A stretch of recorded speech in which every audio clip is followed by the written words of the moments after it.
চট্টগ্রামের সীতাকুণ্ডে জঙ্গি আস্তানা থেকে আরো ১৬টি শক্তিশালী বোমা পেয়েছে আইনশৃঙ্খলা বাহিনী। এর মধ্যে একটি বোমা নিষ্ক্রিয় করা গেলেও বাকিগুলো ঝুঁকিপূর্ণ অবস্থায় রয়েছে। এছাড়া বোমা তৈরির জেল সহ বিভিন্ন ধরনের অ্যাসিড উদ্ধার করা হয়েছে। এদিকে নাইক্ষ্যংছড়ি থেকে আটক জঙ্গি জসিমের বাড়িতে অভিযান চালিয়ে তার বাবাকে আটক করেছে পুলিশ। বিপ্লব মজুমদারের ক্যামেরায় রিপোর্ট করছেন হাসান ফেরদৌস।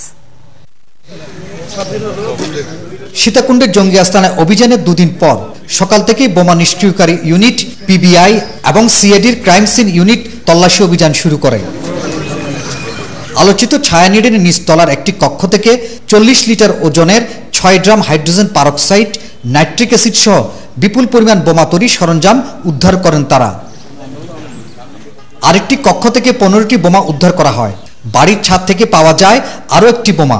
বোমাগুলোর ওজন ৪ থেকে ৫ কেজি। দুপুর ১:৩০টার দিকে পুলিশের বোম ডিসপোজাল ইউনিট বাড়ির ছাদে থাকা একটি বোমা নিষ্ক্রিয় করে।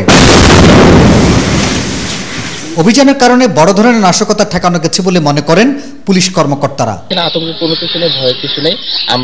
আমরা এখানে কিন্তু প্রোঅ্যাক্টিভ কাজ করেছি, কারণ আমরা এখানে তাদের কার্যক্রম শুরু করার আগে কিন্তু তাদেরকে আমরা গ্রেফতার করতে সক্ষম হয়েছি এবং এটা তাদের যে মূল পরিকল্পনা ছিল সেই পরিকল্পনাকে আমরা নস্যাৎ করতে পেরেছি। এদিকে আত্মঘাতী বোমা হামলায় নিহত ২ জঙ্গিকে শনাক্ত করার কথা জানিয়েছে পুলিশ। তারা হলেন নাইক্ষ্যংছড়ির উত্তর বাইশারি গ্রামের কামাল এবং জুবাইদা। পুলিশ জুবাইদার বাবা নুরুল আলমকে আটক করেছে। এর আগে তার ছেলে জঙ্গি জসিমকে আটক করা হয়। এদিকে আটক হওয়া ২ জঙ্গিকে ১২ দিনের রিমান্ডে নিয়ে জিজ্ঞাসাবাদ করা হচ্ছে। হাসান ফেরদৌস, ২১শে টেলিভিশন, চট্টগ্রাম।